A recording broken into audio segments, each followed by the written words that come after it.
Good afternoon, everybody. Welcome to the Thanksgiving edition of Two Flew West. I am Donnie B.GotDaBeats. You already know what time it is with that. I'm joined with my brother here, Nick Baker. What's good, bro? What's happening, fam? Just trying to come off the food coma. Getting those couple of those what do you call it, leftover plates. Trying not to keep going to the left. Exactly that. Trying not to keep going to the leftover plates. But listen. My collard greens this year. Oh my goodness. I'm gonna pat myself on the back. I went smack. I'm gonna just put it out there. I went smack this year. I don't even. It's a problem. See, and then you messed up. You ain't saying nothing for the homies. See how you do. You know. Oh, it's still some in there. Don't get it twisted. I might send some out airmail. Yeah, we have to that real right quick. Listen, everybody. We want to get straight to it, man. We joined by the illustrious, the beautiful entrepreneur, actress or actor, if you want to be PC, and model Bobbi Jo Kitchen. Miss Kitchen, what's going on? Hi guys, thank you for having me. Of course, absolutely. How was itis treating you? Look, it's laying on my neck. That's what it's doing. I'm telling you. Yeah. Mm-hmm. How about you? How was your Thanksgiving? It was really good. My mom did not want to cook this year, and then she ended up cooking like 8 things, and I had to cook 2. And I know that as the years progress, I'm gonna have to step it up and cook a bit more. I cannot just pay for things. I gotta get my ass in the kitchen, and I do know how to cook. You know what I'm saying? I'm not a disgrace to my name. I do know how to cook. Don't play with that girl, okay? But my mother's cooking is amazing. So, but yeah, this year it was really nice. It was really nice. Everyone was in the house, and it was really small and quaint, and yeah, it was good, and I'm grateful. I'm grateful. My mom's happy, and I gotta finish cleaning soon. But yeah, it was great. That's awesome. Awesome. Well, we're happy to hear that. Here's the thing. On Two Flew West, we do no shucking, we do no jiving. We get straight to the takeoff. So here we go. Question number 1. Question we always start with. Who is Bobbi Jo Kitchen? Hard-headed. Okay. I'm a Capricorn. I'm hard-headed. Okay. I'm also humble. I'm still learning myself. I'm still learning how to be patient with myself. I'm like a train. And when I was younger, I used to be a passenger on the train. And, now I'm more so the bench, watching the train go past. But I'm still driving that shit, And that is a separation between my mind and my heart. What I've learned now is to separate chasing the money and let the money chase me. And so your motives and who you reach, really resonates to your direction and how you work and your work ethic. So now I asked my mom and a couple of my family members too, because I when I read the question, I was like, I didn't really know who I was, but I know who I am through them. So when they started telling me who I was like, oh shit. But yeah, I'm still learning myself, but I'm growing, and hopefully, I resonate and I make people smile, and yeah, and I spread love. There it is. I love it. Look, for real though, because yeah. Look, get your pad and pencils out. She's dropping gems. You heard it. Look, that was an accident. I told my mom I gotta keep it. Hey, let's drop the gems, man. Get your pad, pencils out, your iPads, whatever you need to write it down on. I feel like some gems gonna be dropped today, so make sure you catch them all. Yep. Cool. All right. So you do a lot of things. So I tried to put this question in the way that I could capture at least most of it. How did you get started in the entertainment industry? So, I was a choreographer in college, and I was a foster child before I went to college. And so when I went to college, I loved to dance, and I was playing basketball too, but I did not get a scholarship. But I was a choreographer, and the girls, they were arguing arguing too much. And I had the opportunity to audition for 50 Cent with my sister, Sharice. And so my sister was a professional exotic dancer, and I was a choreographer. We got to the front of the line, and then once we got to the door, I was like, I'm going to the back.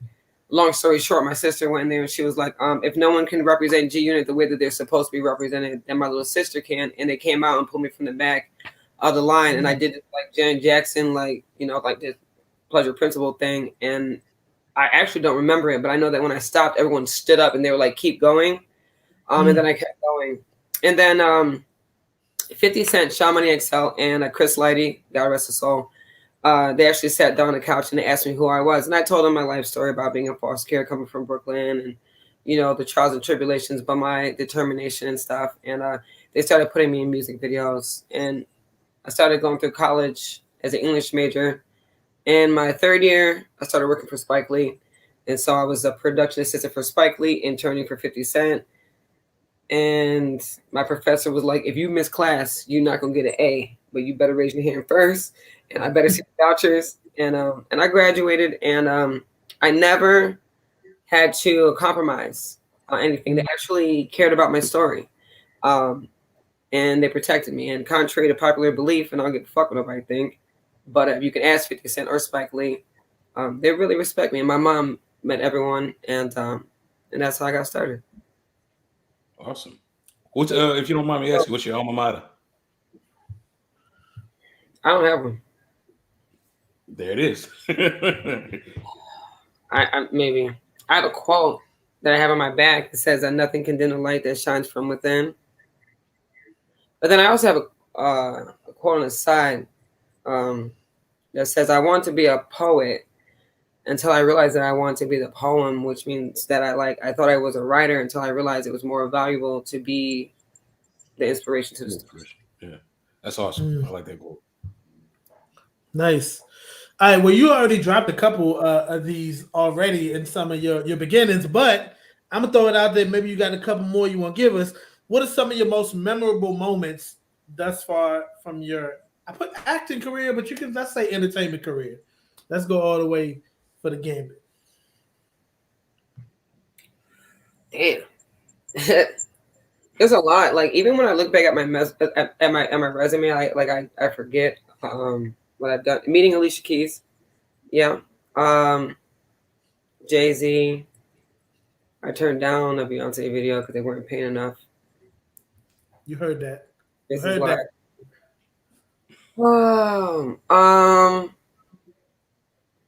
I think Spike Lee, I'm not gonna front, he scared the shit out of me.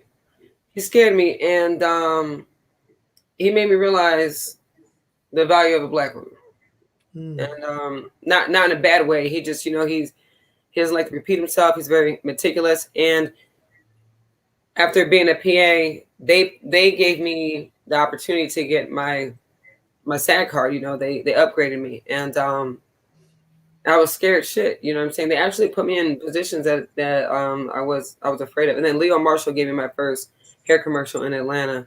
But I got it. So you ready? The I Get Money song. I was dating one of 50 Cent's workers. And one morning I woke up and I said, I'm going to go listen to some beats. And he said he didn't have time for that. And I went to someone's house and I picked out 12 beats. The third beat was I Get Money. I gave it to 50 Cent. He recorded in 2 days. My boyfriend asked me what to do. I told him to hire J. Justice Smith, split the budget. He asked me what to do. I said, make the video blue and green, the color in my eyes. I got to pick all the models. We took that budget. We started managing Apex, who was a producer, and also used the other half of the budget to create thisis50.com, which a year later generated $250,000 in advertisement sales. Yeah, I made I Get Money happen. Yeah. Go on, brush it off a little bit. Like, hey. I really did. Dope. I forgot. Dope. Those are the little moments and stories, them nuggets, man, that be happening that people got to know. Yeah, I wouldn't say that shit if it wasn't true. Yeah, I'm right. not putting it at all. Yeah, absolutely. Cool. Was impressive. Hey. Definitely. I was 22. It's funny you talked about like Spike Lee giving you or putting you in positions, or people putting you in positions that you were scared, but like from what I know of and what I've read of you and what I've seen you done, like it also seems like you were prepared or you found a way to be prepared. And I think a lot of people always like they want certain opportunities, but they're not prepared if that moment hits them in that moment. It's like, okay, you know what? You want this? Cool. Here it is. Go. The What you gonna do?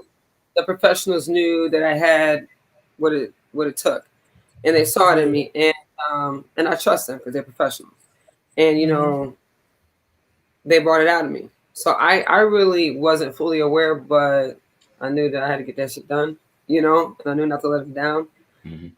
But I trust that they believed in me, then I trust them. So without them, I didn't really believe in myself, but because they believed in me, then I trust them. So I was like, oh shit, let's go. You know what I'm saying?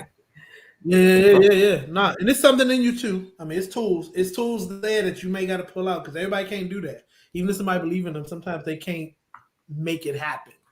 So I'm giving you your flowers. One thing we do on Two Flew West is we give flowers, and you getting the flower for that because you still had to have the tools to make it happen. They still had to see something in you for you to make it happen. So I'm giving you those props for sure. I'll take each and every one. Thank you. Right. So let's get to know you a little more. What inspires you? My mother. When I was in foster care, I did not have the best foster mother. But I never forgot what my mother taught me. So I never disrespected any of my foster mothers or brothers and stuff like that. And God, there was one day that he took like a whole bunch of pain off my shoulders, and showed me what the people that hurt me went through, like who hurt them, and I forgave them without them even acknowledging and stuff. So my mother and God. That's real. That piece about like showing people who hurt you, showing the pain that they went through, for you to see that, to understand or try to have understanding, try to have forgiveness is big. Right. And then after that, I actually I asked him for a long time. I was like, please remove that thing that makes you have to hurt someone else. You know what I'm saying? And he took it away. Yeah, so he held it down. Hey, that's big. That's big. Won't he do it? Hey, I just met my brother, half brother that my father had. Like, never knew him in my life. I just met him through IG. Was looking for my dad. I mean, I was in and out my life. My dad was in and out my life, but met him. But either way, I say all that to say we had a conversation about what you're saying. Like, he was like, I had situations where I was mad at dad, but I also know I learned what he went through. And that made me feel like, damn, like you was going through your own stuff.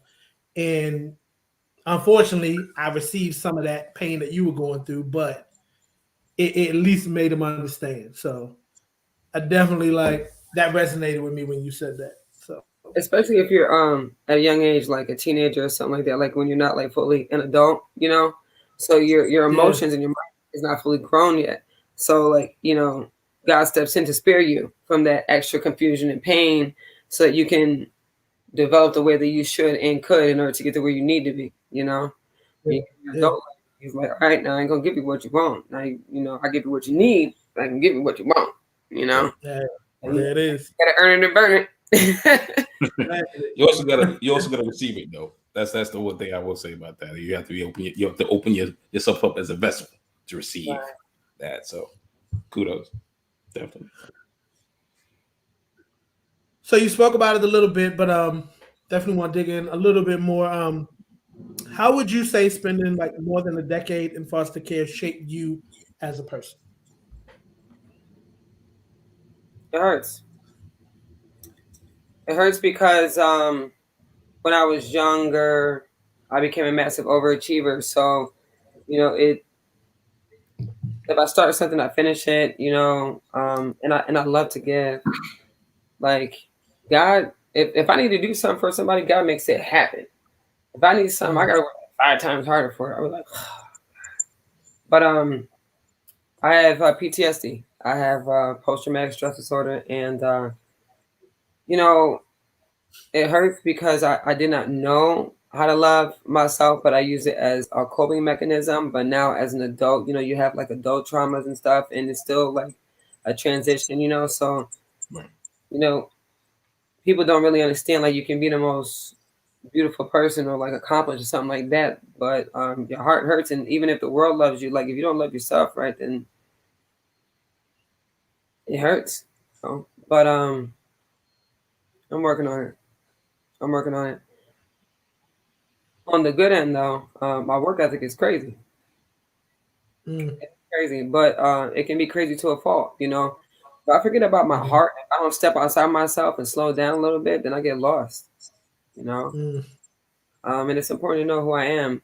And as a child, my child was taken away. You know, so that's why I'm like a little goofy now and silly and stuff like that. But that determination and that work ethic has not gone away. But um, I really don't want for nothing. So I really just like, you know, overwork for my family to have what they need. But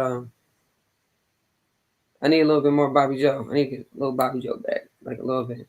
And that's not easy when you get older. You know, you get stuck in your ways and stuff. But it's important to really talk about it, you know, and realize it. yeah, And yeah. that's lifelong. It's a lifelong situation, but working on it. I love All that right. phrase. I'm working on it. And I'm sure you know, I don't want to say, you know, say my age out loud, but there was a phrase that you know, growing up was a very very iconic phrase, and it said, "Knowing is half the battle." You know what I mean? And the fact that you know you can embrace it, you understand exactly what you need to work on, and you're working on it. It's a blessing. It's beautiful because most people don't again open themselves up to receive the blessing in order for them to move forward. So it's awesome. The crazy part is that I know that my full potential is like nowhere even close to where I'm at. But if I get closer to that, then I can give more. That like I really just want to like do this like just to give. You know what I'm saying? But and that's part of the problem. You know what I'm saying? I just want to give. You know what I'm saying? Like, and I'm not like really, you know, like you know about myself too tough. But if I do focus on myself, then I can give more. So, but yeah, that shit is hard, especially like back in like 1998, coming from Bushwick, Brooklyn. I went like to Staten Island, Long Island, Queens, da da da da da. Da, you know, but perseverance and stepping back. You know, you get to a point where you're like, there has to be more. There has to be more to Yeah, this. You know. yeah, yeah. Sorry, it got so deep. Facts. Nah, no Nah, deep. that's what we want to do. That's why we asked the question. Go deep. It's cool. Cool. Well, we'll switch it like to another angle of something that's probably come out of that hard work ethic that you have. Um, tell us more about SBP Properties Incorporated. Talk about So SPP properties, rental properties, Section 8. There's a lot of slumlords in the town that's not buy houses, and you know, I really before I even wanted to get into rental properties, um, I was married to Stephen Parenti, and so Stephen and Bobbi Jo Parenti, SPP. it. I asked him to invest any company that I started or whatever I've done. Thank God, you know, has been successful, like the taxes and you know the bills and stuff like that. And I thoroughly enjoy like researching the law, like 300 pages a day. Like I'm weird like that. You know what I'm saying? Um, but the first house we bought cash, and you know we started out with that. But even before we even bought the property, I had a for M modeling agency, and I was bored. I was making money at home, and I was bored. And he was complaining about he was doing contracting. And he was like, "My workers are lazy. This, and that." And I was like, "Yo, I'm bored." You know what I'm saying? Like, even though there was money coming in the house, I was like, "Yo, can I go to work with you?" I was like, "You got to pay me $50 more because I'm your wife, though. But I'm about to tear this shit up." So I went and I demoed the bathroom, and I fell in love with tiling and siding and roofing and stuff like that. I'm not carrying them fucking shingles though, but you know, like I fell in love with it and stuff. And you just gotta be willing. You really just gotta be willing. You know, you do have time. You know, people just don't want to make time and stuff. But Yeah. you know, if people hit me up and they're like, "Oh, you're like 3 men and like 2 women." I'm like, good morning. You know what I'm saying? Because I don't want to say nothing crazy. You know what I'm saying? Right.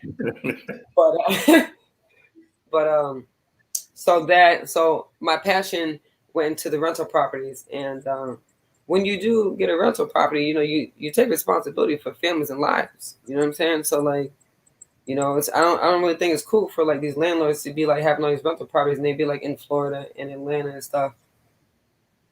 That shit is bugged out. Human beings. I grew up from nothing, so you know what I'm saying. Like we lived in the hood and stuff too. So I just, you know, I take care of them and stuff, but saves a shitload of money to be able to learn how to do that stuff yourself. Right. If I'm willing to learn, my pockets is keep up my money. It's a win-win. I'm learning in my pockets, keep my pockets. You know? Right. She is not, look, she's telling only facts right now, because if you go to her page, you will see she putting up drywall. She got like electric panels going up on the wall. She painting like it's not a game. Like, I was like, yeah, get it done. I'm not certified. I do that on the properties that I own. Like I'm not certified, so I'm not coming up your house to do nothing. Stop asking me. I will walk you through it. I'll explain it to you.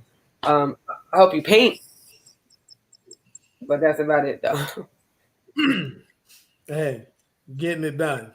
Definitely. That's what matters. But no, I love what you just said about like having rental properties, but like taking families like lives like that. It's that part of that ownership of it and their well-being. Like, because I don't think people think about it like that. I think people think about it like, get some rental properties. It's income coming in, passive income. Like it's cool. I'm raising my own, like, you know, my own assets, and not thinking about the fact that, like, as a landlord, you kind of are. You bringing people in and saying, I'm going to provide you a safe place to live.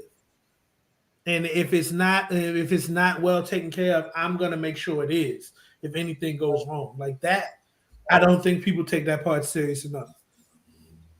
They don't. And, you know, when you go in these apartments, you see these kids and stuff like that, you know. I love the kids. I hug them and everything, you know. But I don't know. Everybody's built different, I guess.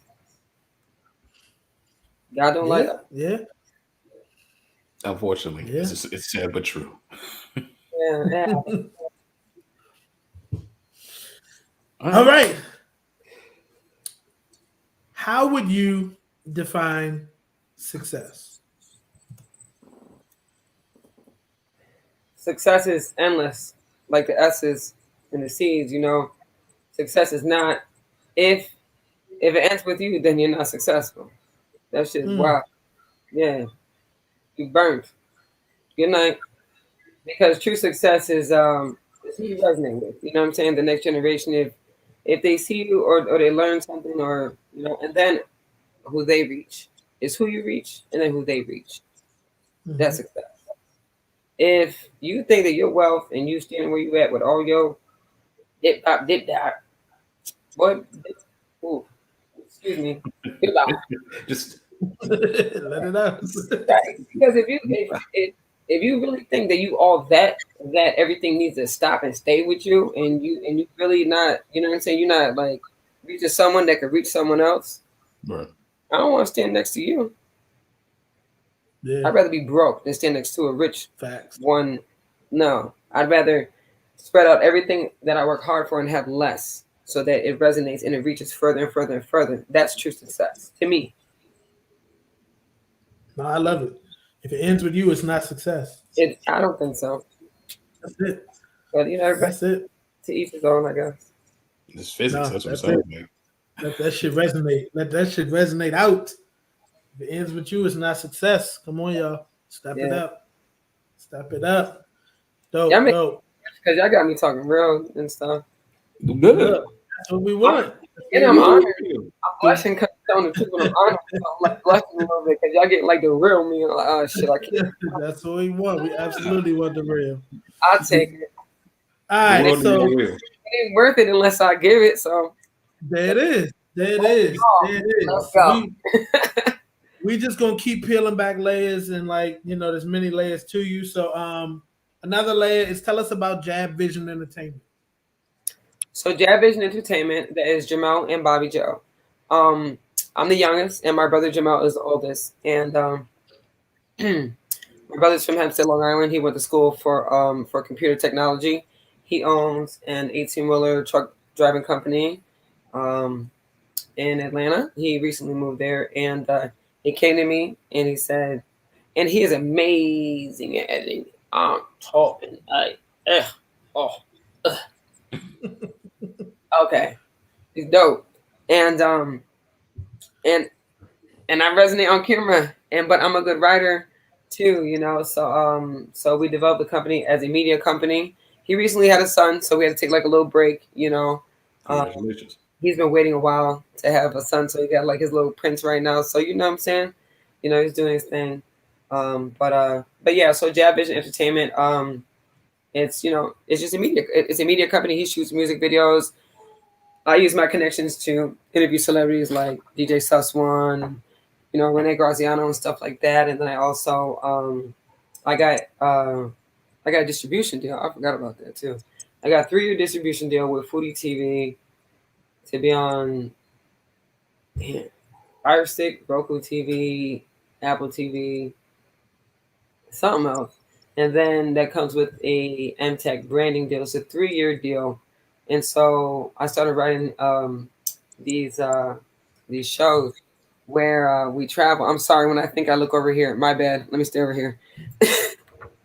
You good? But I'm trying to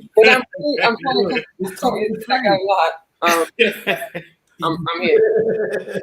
My bad. But yeah, so I started writing these shows where we go to new restaurants and minority restaurants, and it's called How Good Is It? And we started filming in these restaurants and stuff. And so we're in the process of editing those, but then I also linked up with 50 Black-owned restaurants in New York, and then a THC-infused barbecue sauce company. So we're okay. I like it. Killing the game. Guys, you just can't say it all, but you do. Twinkle, twinkle, little star. But y'all need to look. I give shameless plug to the people I know. So go to the DMV and go to Kitchen Craig. But it takes time. So you know, being that he just had a son, and you know everything that's going on with COVID and stuff like that, you know, it's I'd rather take my time and do something right than try to like smash everything together, and you know. And so I mean, as long as we do it right, I'm cool with it. It's dope. Love it. It's dope. Excited to see what comes out from Jab Vision for sure. Gonna be definitely watching out, keeping our eyes open, keeping our ears open. For sure. I love you, bro. Cool. So, quick question: do you enjoy any of the aspects of your career best, like modeling, acting, entrepreneurship, rental properties? Like, is there anything that really sticks out to you as like this is what I like? Definitely stands out above others, or is it all? Being an entrepreneur encompasses everything.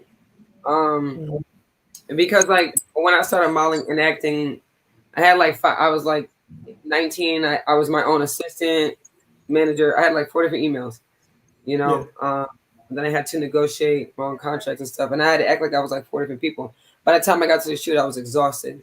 But I had to do that for a while in order to, you know, get that type of support, and then I was able to elevate my talent, you know. But an entrepreneur, to me, like for example, like I've never had all of my agents combined never booked more than me as one person, like all of them together. You know, not one, but like all of them together. I still booked more by myself, and I love them to death. You know what I'm saying? And they did elevate my career massively. Yes, they did. But I love law. I like the law. I like to read the law, and I don't really like taxes, but because I like law, I just round it out. You know, I don't know how to explain that. You know, like it comes with the territory, I guess. But I really like research. I literally sit there and read like legal documents and stuff, like 300 pages a day. You know, if somebody say they got a problem or something like that, I'll find like loopholes like even if they're like in some government assistance like situation, or they need a fucking escort to separate something to collect Section 8, not lose their pension, or their child can like have their own LLC and get like $12,000, and they don't. That's not taxable, but you can still claim them. Like I don't know, I just that shit.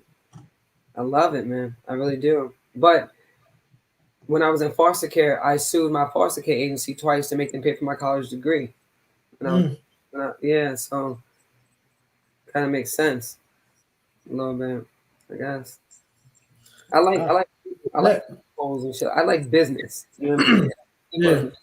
If it comes with talent, to me, talent is not valuable unless the business protects it. Like even if I'm doing business with somebody, they be wanting to send me something, and I'm like, I'm not.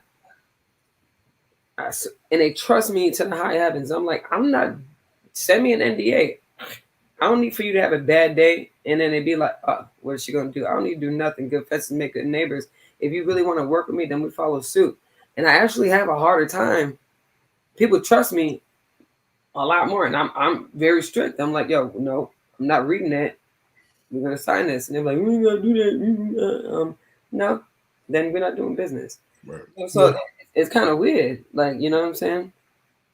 I don't understand that, but it's my rule. So I mean, I think you know, and I don't know these people from Adam, but I mean, you have a very straightforward demeanor. The candor that people have to respect it. It's more like not a fight or flight, but one of those things as to where you have a gravity about yourself, about how you just handle things. That's what it appears like to me. So I can totally understand it.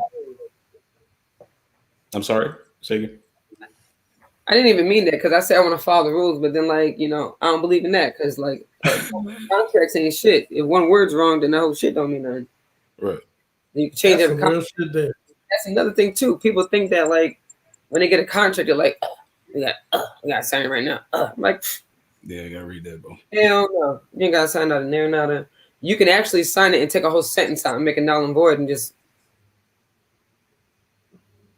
That's a good note. I heard it. Take it down. Take it down. You heard it. One word can change the whole shit up. That's some real time. That's real. That's super real. Damn. Look, this is a note session. I told y'all to take your pens and pads out. I am actually. Told y'all if y'all didn't take your pens and pads out, like I told y'all, I gave you forewarning. Take your pens and pads out because you're gonna learn some shit. I told you. I appreciate Hypothetically speaking. Hypothetically speaking, we always do a hypothetically speaking on Two Flew West. So here is yours. If you could star beside any actor or actress in a movie, who would it be? You can give me the why too. Cicely, Maya, Angela. 1, 2, Angela Bassett. Cicely Tyson, Maya, Angela. Yeah, there you go. Sis, Maya, and Sis, Maya. There it is. Love it. Any specific reasons, or just I mean that you really don't have to say anything. They all have their own resumes, and like you can pretty much assume what you think, but anything that stands out for you.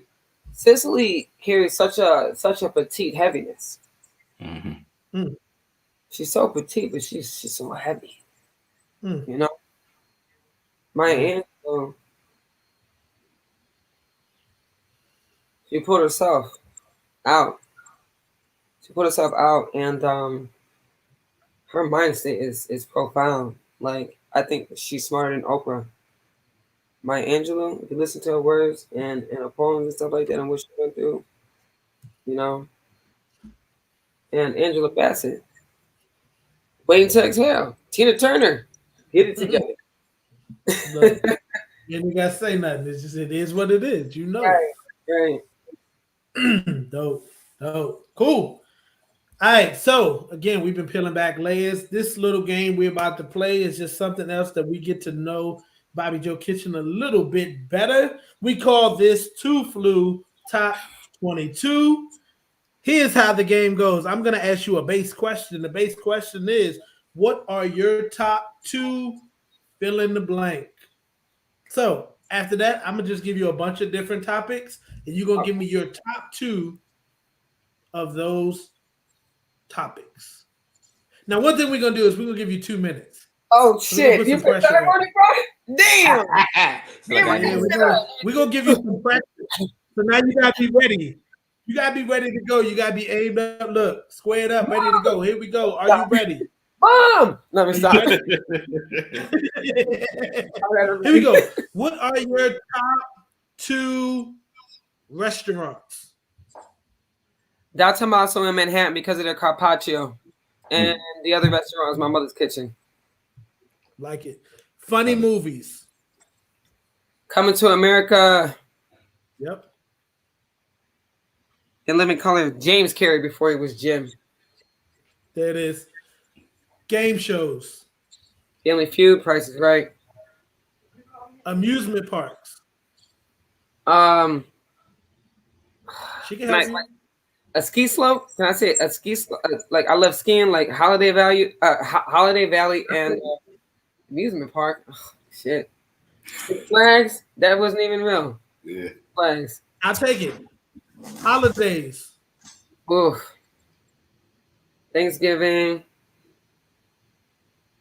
I would Christmas, but I like Mother's Day and Father's Day because my mother was a single mother, so I get to hit her like back to back, like Happy Mother's Day, Happy Father's Day. You know what I'm saying? So, but and then Christmas. Sorry, that was We'll like take a half. it.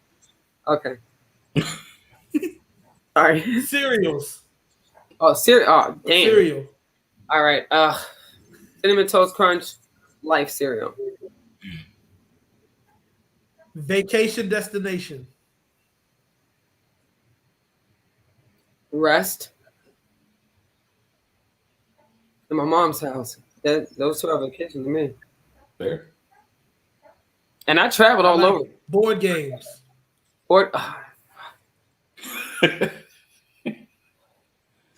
Spades, number 1. That's not a board game, but that's and then Tetris. I take it. Okay. Cars. Stick shift.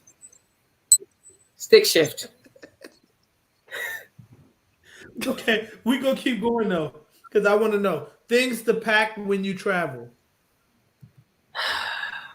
Top 2 things to pack when you travel. I mean, your toothbrush. You know what I'm saying? Because you know you need to get your jibs. Gotta have it. Gotta have it. And you know, an extra wig. An extra wig. Let's Oh, do it's it. And the last one is, okay, you already know that. So let's go. what are your top 2 movie quotes?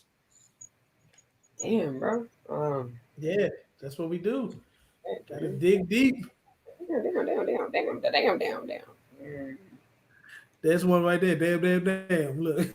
Yeah, that's the show, but we go with it. My favorite quote, oh, man. You know, coming to America, I love comedy growing up. And I think, you know, so the barbershop scene, like, there they go. Every time I start talking about boxing. Like, you know, the barbershop scene. Yeah. Yes. And then Fire Marshal Bill. Yeah. Something. And they're not even really like quotes like that, but they just resonated to my soul as a child. You know what I'm saying? Like they made me happy. I like it. Definitely. Hey, look, Coming to America is my favorite movie, so I'm with that. I love it. All right. Next question. What's one not so popular opinion that you have? It can be as easy as a hot dog is a sandwich. It can be as hard or as complicated as Donald Trump is a great president. Wait, not so popular opinion about me or just in general? Just in general. Just in general. Oh, not so popular opinion in general.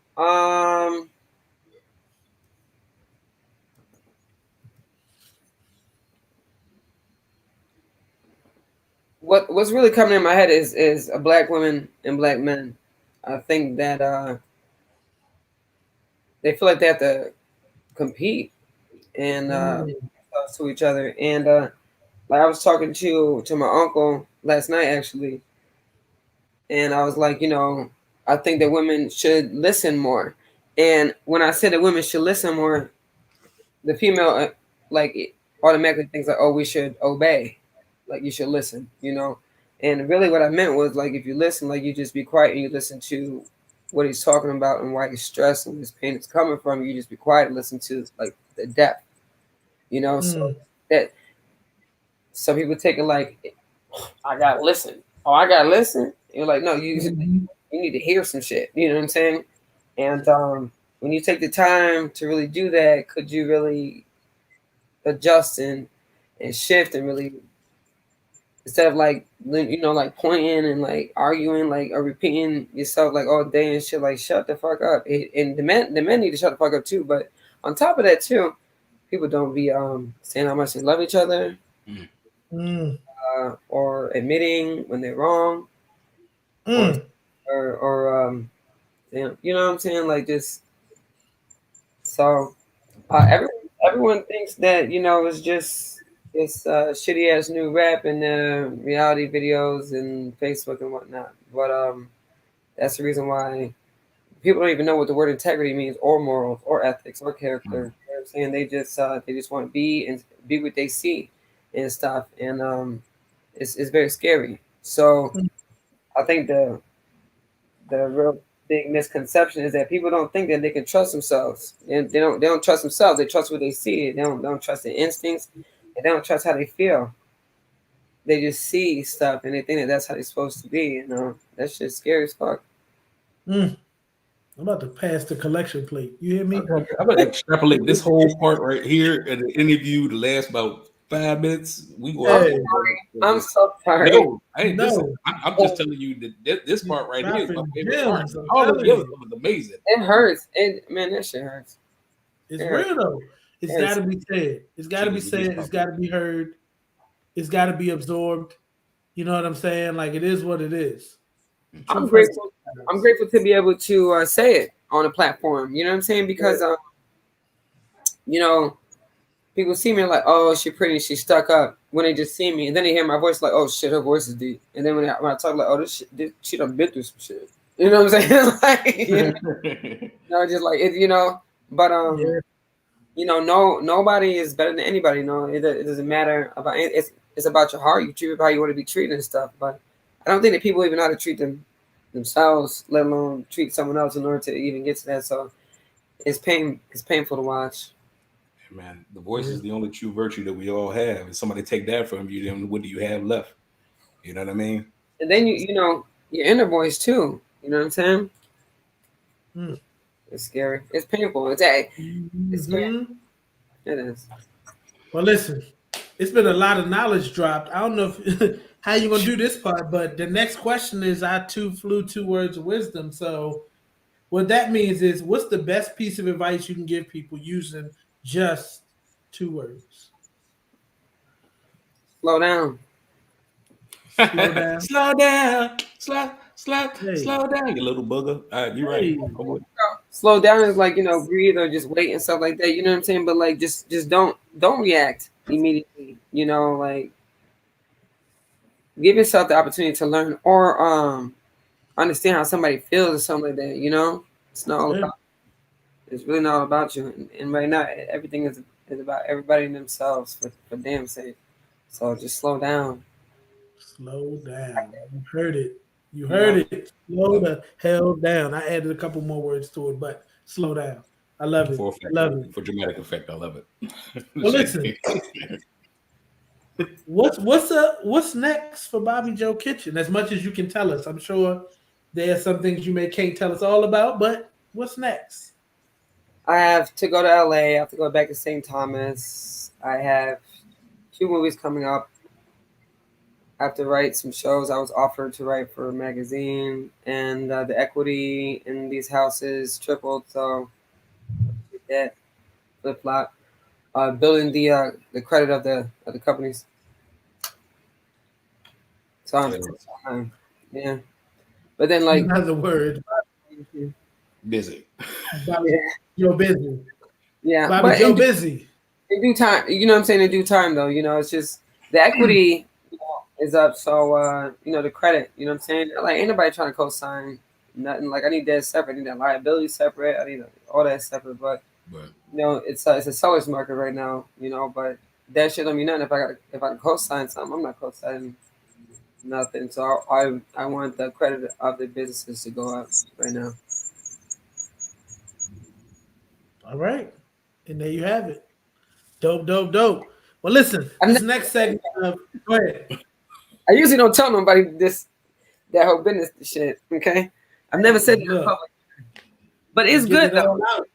I want the credit of the businesses to go up. Yeah, I really do, and it is 6 months. Everything gonna be all good. It's all good now, but it's gonna be a little better. No doubt. No doubt. Cool. Well, our next segment is called Two Flu, 2 Cents, where we chop it up about current events, news, things going on. So we got 2 topics we're going to chop it up a little bit about today. Here we go. First topic is any thoughts about the Ahmaud Arbery and Kyle Rittenhouse verdicts that have been dropped? Of course, we know Kyle Rittenhouse was found innocent or not guilty. I'll say not guilty more than innocent. And then we know all 3 of the defendants on the Ahmaud Arbery case were found guilty. They also have brought in the former DA and charged her as well, which I think they should. And I'll get us started on this topic. We talked a little bit about this last week, and I think like Biden tried to make a comment around like, oh, the justice system works when it came to Kyle Rittenhouse and like these pieces, and I think it's kind of fucked up that Kyle Rittenhouse is going on this like world tour now of like, ooh, look at me and thumbs up and all these great things. And for me, we already know the justice system has some issues, some systemic issues that have been there for years, that sometimes people want to ignore, but they are very real. There's no way that these laws and things could have been written as long as they were written ago and not have issues, or systemic issues that are just built in. I think the fact that we watch these cases and really have to watch with like, even with the Ahmaud Arbery case, it was still watching like, are they gonna let these dudes off? It wasn't a like justice thing like oh well, we know the law says this, so we know what's gonna happen. It was still like, I don't know. You know what I mean? And we feel like there's this victory because they were the verdict was that they were guilty. Like we feel that's a victory, right? Sentencing still has to happen, but like it's those type of things is why I think we can't say the justice system works. So like it's okay. Or that comment that Biden made was very like, it's like you're not saying anything, right? Like you're trying to stay safe, and maybe that's his job. It is what it is, but it's not mine. And I think our justice system is not okay. It's not. It doesn't work. I mean, even though we did get a guilty verdict, it doesn't work. We don't even have no fucking civil rights. Everybody gotta get vaccinated. So let's just start by that. Like we don't have no type of respect, no human rights. Okay, and then on top of that, the whole process of watching it is torture within itself. Okay. Yes. It's terrible. It hurts so bad. The shit that was said on TV. I'm trying not to. We just watching. No, look, I can jump in. The defense talking about his dirty toenails and like I'm just like, who's dirty toenails? They were talking about Ahmaud Arbery. That was her closing arguments. She's like, let's not try to make him a victim. He was there with no shoes and socks on to cover his dirty toenails. In a couple of years, bro. Niggas just not straight. Right. Don't. Ooh, I got chill. No, I feel you. Can you please take that out? I feel you, but like I said, it's like this is the thing. We're in a place where like there's becoming a more of a you know what is what's really going on is that this has been going on for a long time. We just got cameras. Yeah. We just have cameras. That's the difference. Yeah. No. And the filters are being taken away. People were filtering themselves a lot. And now people are feeling way more comfortable with saying shit that's like, damn, you just said that. Like the judge, when the judge was talking about the case, and he was like, you know who was the one person that was there? A black. It was a black. A black. Oh. Like, you know good and goddamn well this whole country was built on our backs, first of all. We didn't even choose to be here. We didn't even want to be here. Okay? Yeah. They want to sit here and worry about immigrants and all that stuff. Nobody says nothing about that. And we still being treated like this. Like, are you serious right now? Yeah. I can't. I'm trying to stay calm. Yeah. No, I hear you, but I think you know I'm passionate. This whole interview, you know I'm passionate, so I'm trying to like. Yes, the filter is being removed. You know what I'm saying? Come tell them how Not only do we have like cameras now, but like the fact that the filters are being removed from people are getting more comfortable with making certain statements and just throwing it out there. Like, yeah. I mean, in one case, I'm like, I'd rather know how you really feel, to be honest. I'd rather know. But the other part of it is that people like just saying their shit now. And it's like, you know, damn, this is where we at. This is how you really feel.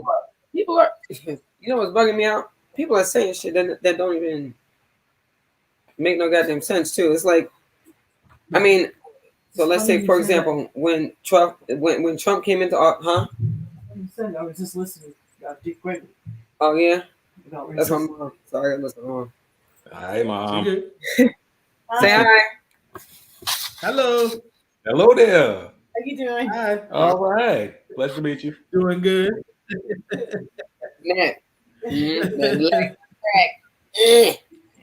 I'm in good hands. I forgot what I was talking about. Yes. I think it's a perfect example of it's a saying that they say, you know, the inmates running the asylum. That's what social media is for me today. It's just everybody's has license or feels they have license to say what they want to say, and there's no recourse or no action to govern it at all. And that's what you get. The freedom of speech, but people don't even. But you shouldn't be if you have true freedom of speech, you shouldn't be canceled for it. Fair. We have freedom of speech, but people just say what the fuck, like stuff that don't even make no sense. It's just completely not true. Totally agree. That is not like contributing to our well-being. That's not calming people down. They're feeling the fire. You know, they're mad maybe because they're home and they want to throw some dirt out in the country. It affects like 20,000 other people. They're running these forums or these groups and all this stuff. Like, this is our country. You know what I'm saying? I mean, you could. There's flights and shit. You can get the fuck out of here. You don't like it. Get the fuck out of here. But why would you keep like throwing it in, like the negative in, and then like creating like enemies within our own country? Then on top of that, I'm like, these other countries, but look at us like we some punk ass motherfuckers, stupid asses. They already do. The reality is like when you speak about the freedom of speech, like I think, Bobby, what you just said was real. Like I think there's a version, there's like speaking your opinion, speaking what you feel, okay, it is, but like when you start just throwing like false things in the air, like I'm gonna just throw some shit that ain't true at all, and I'm gonna throw it out there. It's like monitor that because it's like, all right, you have freedom of speech, and then you have these groups and you have these forums and stuff like that, and then, all right, so you have freedom of speech until a point where this shit becomes violent, and then it becomes hate crime and stuff like that. So like, where is the guideline between, you know what I'm saying, what is detrimental versus what is freedom of speech, you know? And freedom of speech, like really, you know, provokes hate crime and stuff. Like, look what happened to the Capitol. I didn't see no black people there. Man, it would have went down a whole different way if that was the case. Okay, we would have been gone. We would have been gone. Facts. We're out here protesting because black people are getting killed, but all these, and I'm black and white. All my Caucasians went up in there and acted, and they're still like, go on the court and stuff like that. And they killed cops. And there was cops in the crowd. You know what I'm saying? Cops will let them in. But we can't protest, though. And then you see the black man running and trying to divert it. Yep. Facts. It's gross. It's gross. I'm black and white. You know what I'm saying? So I don't, you know what I'm saying? I don't discriminate. My little sister's white. My mom is black. My dad's mixed, you know. Right is right and wrong is wrong, you know. But I will never understand how, as a country, we all like are, I don't want to say all of us, but it's just like inner hate.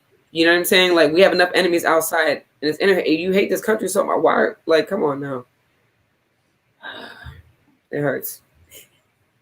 It hurts. Yeah, I don't know. I mean, you know, there's much that can be said about it, but in the grand scheme of things, I totally agree with everything that everybody's saying. I mean, it's gross.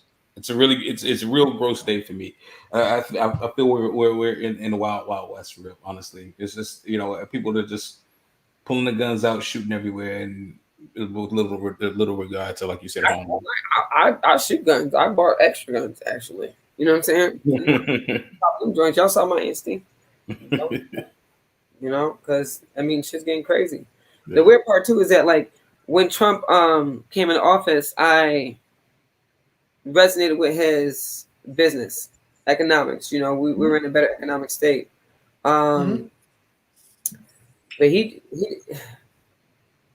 this man is just like straight left, because when the country is going through this turmoil, like, it's your job to keep things moving forward. You know what I'm saying? And so he just don't give a fuck about nobody's feelings. And that shit is, no, that was the biggest issue with him. You know what I'm saying? And nobody would understand all the politics and stuff like that, but just like keep it, like, you know, let everybody breathe. You know what I'm saying? But no, you want just everybody to fight each other and stuff. And then Biden, he's a pushover. Yeah. Biden sleep. Don't even get me started. He's sleep in the office. All right. He's sleep. Don't even get me started. Yeah, got a whole other hour. I ain't not here to disrespect nobody, but he's a pushover. Yeah. You gotta make sure his AARP is up to date, right? That's all they. Hey, look, he's taking Ambien right now because he be out of there. Well, anyway, fiery conversation. Let's take it to something a little less heavy. It's heavy in its own way, but it's a little less heavy. LeBron James got 2 fans kicked out of the game. I just his last name. Let's go. I heard you told me you had an argument about it, but how do we feel about that and the overall treatment of fans and athletes? What do we think about the relationship with fans and athletes? Like, what do we think of this whole situation? He wouldn't have a job if it wasn't for the fans. He can cry as much as he wants. They can say what they want. He would not have a job if it wasn't for the fans. He want to be a crybaby. Be a crybaby. Get passionate. It's okay. But don't. How you going to kick out the people that pay your bills, bro? If the whole stadium was empty, you would really, really be crying. Now, let me ask this question. Not to be divisive, but I got to ask the question. So you feel that it gives them, the fans have license to say, I wish your child would die in a car accident? Oh, whoa. I thought they were just making fun of him. No, that's what was said. That's why he immediately that was the comment that was said. Oh no, they gotta go. Yeah. See, I asked my uncle this last night. I was like, because he played basketball. I was playing basketball when I was in high school, and then we had anyways. I was like, what did they say? And they're like, I don't know, because they just got. I was like, yeah, I think they just talked about it today. Like that was all. Like it just came out. Like basically what they were saying was talking about his kids. Well, that's a threat. That's a threat. That's harassment. I mean, it depends on the nature of it, though. But you ain't about to be talking about nobody's kids. See, but I've seen a few years ago where somebody was talking to them and they got kicked out. Yeah. You know that? I mean, like apparently it was this little girl right here. They got kicked out with his poking her face out, but she's the one who basically said, "I hope Donnie." Let me see Karen's face. Oh, you want to go back? Let's go back to tape, ladies and gentlemen. Yeah, Karen is the one who said that she hopes that Bronny died in the car accident. Yeah. And the other dude was just making obscene gestures. And it's the face. But did they show that on camera? Like did you hear that, or like how did you find out that she said that? I mean, I'm not. I believe he said it in the presser. He said that that's exactly what she said. And see, he's laughing, and she's got the little pouty pout cry, like the guy that's laughing. You see what I'm saying? Yeah. Who's the guy that's left behind her? He's with her. I guess that's her That's boyfriend. who was with her. You see that was who was with her. What's his name? I don't I don't know his name, but yeah. You're right. What's his name? Michael. No, but I did not know that's what they said. I honestly I was asking, my uncle last night we were talking about it and stuff, and I was like, all right, LeBron James, I mean, he's emotional. I get it, all right. I'm emotional too. But I did not know that they said that. I mean, there's no way to justify that. They were wrong. They're lucky that they didn't get banned.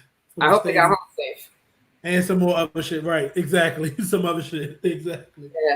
Yeah, I'm a serial LeBron hater when it comes to basketball. I think he does some other powerful things off the court, but on the court, definitely not a fan. But I was big on what did they say? Let me come. I got a fan. Yeah, you good? I was definitely what did they say? Because that's what it came down to me. What did they say? First, I thought it might have been racial, because I'd have been but then again, it's a lot of racial shit has been said. Not that it's right, but when it came out that it was about his kid, it was like, all right, yeah, right. I ain't got no battle against that one. If it's about your kid, I mean, on some seriousness though, all right, they want to sit there. Sorry, they want to sit there and smile and laugh and stuff like that. I mean, but what about your kids? What about your kids? Yeah. What if you went home and your house was jacked up and your kids were there because they didn't come to the game? Or what if your kids now, because your face, watch this, their face is on TV. How the kids getting treated in school now? They're gonna find out who they are. They're gonna find their account. Oh no, actually, I see their face. She went on IG and made a rant after the game, but then erased her account that was coming for. So she actually did make another statement, when she was cussing LeBron out, but then she got a lot of backlash. She canceled that joint. She boosted her follower base. People, how you want to be treated. You go ahead and say that about that man and his kid. If face is on TV, who's gonna have bad days at school now? Yeah. Your kid.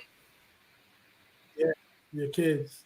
Them kids. Sure. Now their kids. For sure. Right, and I saw their. I mean, I'm not gonna do nothing, but I'm just saying in general, you can look up their face. So now when they go home, they're getting death threats now. Their kids are getting death threats now. You know what I'm saying? And they did that just because they thought it was key. You know what I'm saying, to do that. So yeah, was it worth it? You get kicked out of a game, and look what you did to your family. Look what you did to your kids. Right. Now you did to somebody's kid. You gotta go home, and you know that they're getting death threats, and you know their kids is getting hurt right now. I hope it was worth it. I just think that there's a lot to be said with regard to this is where the word, and I hate to use it haphazardly, but I mean I think this is a very adequate time to say privilege. When you don't understand exactly, you feel no recourse for your actions, that's a privilege. I don't care. It's not about it being white. It's not about it being black. At the end of the day, if you feel that you can do what you're going to do, and you about to say this, and you don't fear the repercussions of what's about to happen, you're going to feel it. You brandishing your card right here, right? Because say something about my kids. That's going to be one time you get dragged. That's the one bad time. Last time somebody said something about my mama, and with the right. Yeah. But my thing is, my mom told me don't do that again. But I mean, I might. It's the same result every time. But why? This is the thing that question to that question. Why should he? Is it unfair to question him because he's an adult too, right, and a human? So should he be questioned about his decision making and being get these people up out of here? Because when you come to work, and you feel like somebody's saying some shit that's out of bounds, should you be well within your right to say something then and did it? I mean, it really depends. If someone says something to me, they can kiss my ass in the dark. But if they say something about like my mom, like, yeah, that's a different story. But the thing is this though, okay. When do you take that moment to realize that not only you're an embarrassment to your family for even doing that off the get-go, were you raised that way? You're an embarrassment. Like, it's inhumane. And then now they go home and their whole family is embarrassed because they did all that, and they probably getting all them threats and all that stuff. Oh, now you want sympathy, or now you're a human being? Like, right. Bitch, boy, bye. Like, Right. no. But you literally, like, what makes it okay though? Like, and when is it valuable enough for you to stoop that low and be that stupid to jeopardize your own family, last name? And you don't think about who, you know what I'm saying? Like your whole family and who you represent. You don't respect yourself and your own family. You embarrass your whole family. I mean, here's the thing. Where's your integrity? Think about this. Like, if you take it back, like we was talking about systemic things, like players actually speaking up about fan behavior is like a newer thing now. This isn't new behavior. Like, if you take it back to the Ron Artest situation, where the fan threw the drink on Ron Artest and then he went and hit the fan, like everybody went on Ron Artest and said he was fucked up. He was a thug. He was this. But show me anyone who's a grown-ass man or woman get a drink thrown on them and they're not going to retaliate. Like, it's kind of like, damn, like some shit, like there has to be a line. And I think players now are trying to say, what's the line? What is the line? That is an actual thing. Because I think that's where it's getting mixed up. There's no line that's been drawn. It kind of seems like because they buy a ticket, it's like, oh, you work for me, like type thing, you know? Yeah. Yeah. But not anymore. Like, you know what I'm saying? Or like never, you know? Yeah, and I mean, I get it. Talking shit is like talking shit. Like, that is part of sports. I'm not gonna act like it's not. They like what people are doing now is bringing up this clip of Michael Jordan, who was being heckled, and he was being heckled by a fan, but the fan was like talking about his shoes. He was like, "Your shoes fucked up, Michael. Them shoes ugly as hell." And Michael like made a couple baskets and told him, "Shut the fuck up." Yeah, that's way different. That's way different. Well, saying, "I hope your kid." Way better back then. There was no Facebook. There was no shitty ass music. There was no reality shows, and people kind of had, you know, they spent more time at home. You know, everybody wasn't thought boxing and whip whopping and drip dropping. Well, they probably was. We just didn't know it. I don't know. They probably was. We just didn't see it as much. But you know what I'm saying? Like, nobody knew what that was. So, like, if you were to heckle someone, you would be like, oh, you know, like, it wouldn't even be like that grave. You know what I'm saying? It would not be like that. They wouldn't have the audacity, you know. It was different times. But I think that's the thing. It's like with social media, it gives people this score, right? Oh, I got X and X and 0,000 followers off of this just action, this dumb action I just did because it's simple and it's on TikTok. I can dance to it. Oh, guess what? I said this to LeBron. Guess what? And then now her follower base is up. Same thing with the Rittenhouse kid. You know what I mean? Like, I think this is my whole thing. Is just that when you look at society today, I mean, even there's the whole thing. I'm not sure if you two seen about the young lady that was in class and the teacher was, you know, trying to calm her down, and then she picked up the phone. The little girl slapped her and everything like that. Slapped the phone out of hand, hung the phone up, you know. And then it was like, "Hey, mom, you need to talk to her because she's black." Like, where are we at with life when that's acceptable? Because again, this is why I'm not a teacher, because I just don't compute like that. Because you put your hands up, I don't care. I'm gonna slide you. I don't care if you a kid or whatever. That's just because that's where I'm from. That's what I'm about. You know what I'm saying? I used to get my ass whipped. Okay. Yeah. My grandma, we used to get 3 switches. Yeah. Okay, braid them together. Yeah. Okay. Yeah, Daddy. Look, you know about that, right? Look, get the switches and do this. 6 times in my life because you know, I like to listen. You know, and I'm like, you know, like, I don't know. And I'm not saying that beating your kids is okay, but I'm just saying that that's how I was raised. But I don't think it's just that, because when I talk to my nieces and stuff, like I took time to go and get some boots with my niece, and we got really creative. And me and her both had the same birthday, and I was like, you don't have to get the expensive shoes. You can get some cheap shoes, and we can customize them. You can start a business. We did so good that everybody's ordering the shoes now. Now you can get whatever shoes you want. You know what I'm saying? It's just, just taking the time. And I really, like, she's like, this is the best thing that we've ever did. I was like, hell yeah, shit. You know what I'm saying? This is cool. And I don't really get to be a kid with nobody because my child was gone. You know what I'm saying? So like, I get to like really, chill with her like that. But it's about time too. Just like a mother needs to give time to her child as she does to her man, the father or the brother. You know what I'm saying? You have to spend time. Yeah. That's non-existent right now. So that's why I took the initiative to do that. But if certain things that I can do, I worked hard for, it costs money.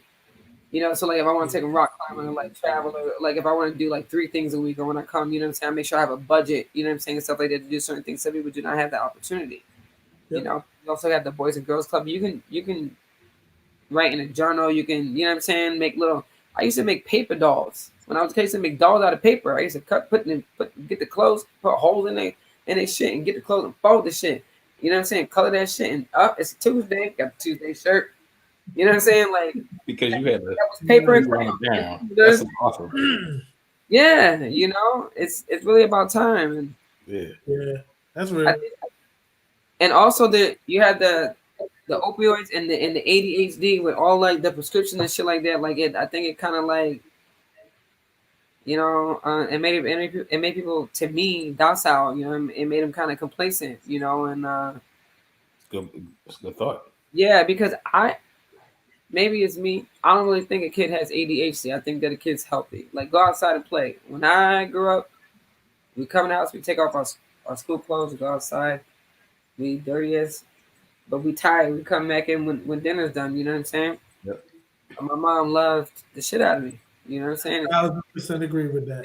1,000% agree. Like, ADHD it was given a title and they had a medicine for it, all in the same breath. No, so like the fact you had a medicine for it.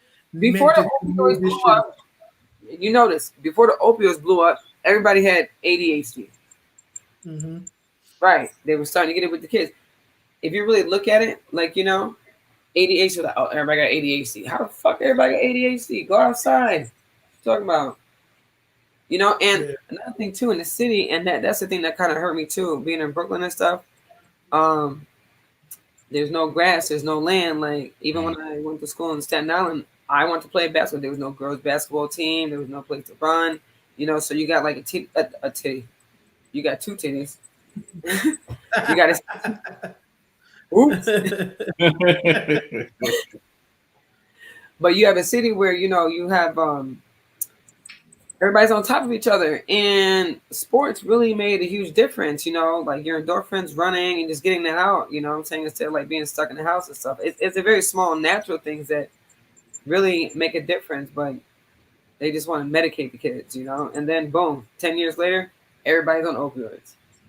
Yep.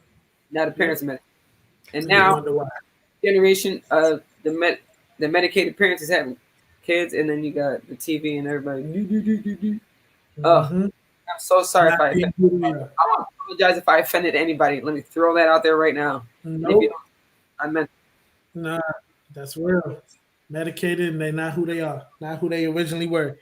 That's the worst thing I can see is when kids imagine like they become a whole different kid. These kids they be like zombie. You know what I'm saying? Like, they will be so bright and so good in school, but then they'll be hyper though. You put them on meds, they just be like, I've seen a whole other kid. I want to just like hold kid and shit. Like, I feel terrible just to even see that. It's just crazy. That's weird. Yeah, it's messed up. Well, this has been a hella deep. Hey, man. Look, makes for a good show. That's what it's about. So, what a show! What a conversation! I'm talking about family. That's why I just work. I don't talk about. I just go to work. This has been super awesome. Like great conversation. Wow, like learned so much. Definitely got deep on this one, but it was only right that we did. I just want to say thank you for coming on, for like opening up, for being authentic, sharing who you are, sharing what your thoughts are. Um, Definitely continue success to you. I'm gonna open the floor to you to give any last thoughts, and then we're gonna throw it to Donnie to close us out. Bobby Joe, Um, any last thoughts that you have? I really appreciate the opportunity. Like I said, I do not get this in depth often because I got a little heavy demeanor with me. You know what I'm saying? And so, I try not to like come off aggressive, but I am passionate, and from the depth of my heart, I would really appreciate if people would just like slow down a little bit and just listen to each other. And by listen, I don't mean obey. I mean like literally listen. And then also step outside of yourself and listen to yourself. Try to separate your mind from your heart once in a while. And then after that, try to do that more often, and apologize. Apologize. And apologize even if you're right, just to stop the pain. Mm. That's a winner. Winner, winner, chicken dinner. Even if you're wrong, apologize just to stop the pain. That's true love. Now, then you decide how much that shows how much you love someone or how much you love yourself, So just I would appreciate if people just like kind of think beyond themselves a little bit and don't judge a book by the cover, because everybody see me and they say I'm pretty and stuff like that, and they're like and I get hit on and disrespected and approached in all types of ways that I'm really not feeling too tough. And I don't talk to a lot of people because of the way that people treat me. Not to say that I don't want to. It's just that I deserve better. So Mm-hmm. I try to treat people how I want to be treated. But if someone don't treat me the way that I deserve, then they will never know. So I hope you guys just work on yourself and try to shift that. You know what I'm saying? See what you can do. Stop pointing the fingers and shit, please. Yeah. Well, listen, that's tough to follow right there. I mean, listen, I gotta say, now that I got the oop, Mushy. I gotta get a pull off. So mushy. now that I got the oop, I gotta say, when Baker shot me the text, shot me the information to do my homework on you, I was impressed. Yeah, your background, your credentials, everything that you put on to wax, amazing. Having you on here, listening to you talk, and just how deep and how deep the rabbit hole goes with you, even more impressed. Keep your head up, sister. Keep your head up. Keep doing what you need to do. Because look, I guess you don't need me to tell you that. I'm sure. No, But why you saying that? I'm listening. you definitely very very impressive. And honestly, I think you should really put the light on yourself, man. You need your own platform so you can get that voice out, because that voice need to be heard right there. We need more leadership like that, real live. And you know what I'm saying, like, because there's no better voice than the right voice. You know what I mean? Especially somebody would they say cooler heads always prevail, and you have a very very cool head on you, and it's awesome. So saying all that to say, much appreciated. As Bigger say, Two Blue West, we give everybody their flowers, and you definitely deserve all the flowers you get. Definitely thankful for everything that you put to wax. Definitely ready to spend, share energy with you on this, and however we can help you going forward, we'd be more than happy to. I'm sure that he will co-sign and agree with me on that. You're getting muffled. I'm not gonna lie. I said, if there's any way we can help you going forward with anything, you got any projects, anything that you need going forward, we'd be more than happy to help you because we support you like that. And that's real life. If you ever have anything that I can contribute to, or like speaking to the youth or anything like that, you just let me know. I'm down. It's just everything has gone so far. I don't know. We got a lot of work to do. You know what I'm saying? So like, but anything that I can do, I'm down. I'm down. It's just I'm down. As my grandma used to say, when you get your plate, and everything. It looks so daunting, and everything on your plate. Eat everything in small bites. Just take it. Just handle what you can handle until it's done. You know what I mean? But nonetheless, we are eating. You know what I mean? Especially with good food and good wisdom and nuggets that you dropped today. Keep doing you, and we are definitely behind you. Make sure you like and subscribe to this sister right here, Bobbi Jo Kitchen. Make sure you patronize her properties venture, all of her ventures. These things are going to be very prosperous, obviously, and that's what that is. Hi, Mom. Make sure we gotta get Mom on the interview too, man. Okay. Right? You know, but kudos to her. Kudos to your brother. Mama just said they love you. Let me get some lasagna. Love and lasagna. Like I said, make sure you like, subscribe to Bobbi Jo Kitchen and all of her endeavors. Make sure you like and subscribe to Flew West. I'm Donnie B.GotDaBeats. It's my brother Nicholas Baker here. Bobbi Jo Kitchen is a guest, and today we are out. Everybody love everybody. I love you. Thank you. We love you back. Peace.